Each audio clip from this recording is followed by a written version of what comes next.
The Diary of a Certified Psychopath. Off the crank.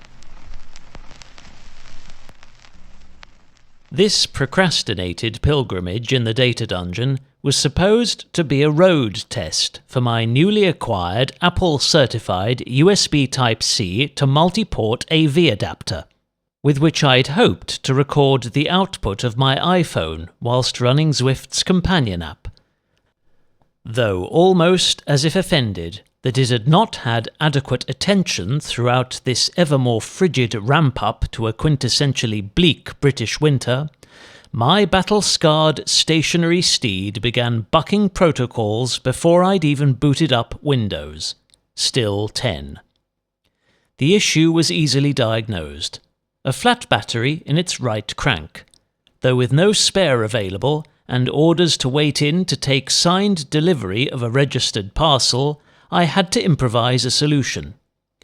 Like many other dual-sided power meters, the Gen 3 cranks that stages used on their ill-fated smart bike feature ANT+ and Bluetooth transmitters, allowing signals from each unit to be broadcast to my host computer's integrated Bluetooth aerial or a connected USB ANT+ receiver, either directly or when relayed via the SB20's integrated transceiver, and the cranks configured to operate in both single or dual mode.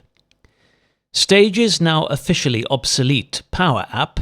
technically a diagnostic utility for its now rehired engineers, I hope, is what I've religiously relied upon to link, unlink and calibrate the Gen 3 cranks prior to each session.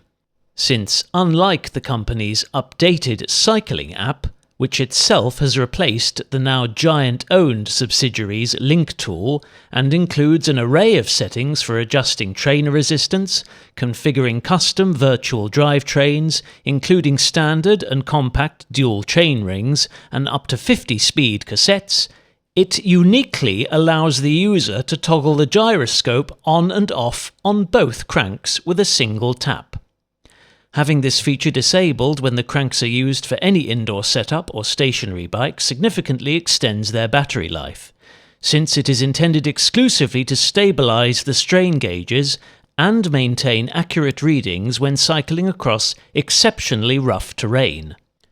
With my right crank flat as an undercooked pancake, failing to be discovered within the app or by Zwift, and the left showing a half-empty yellow battery indicator, I selected the latter, but was only able to successfully calibrate it on the third attempt, with an out-of-range error message being displayed after the first two,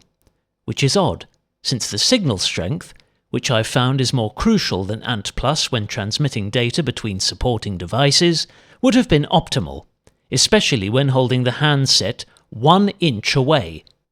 I then specified the live left crank as both a power source and cadence sensor via Zwift's pairing screen,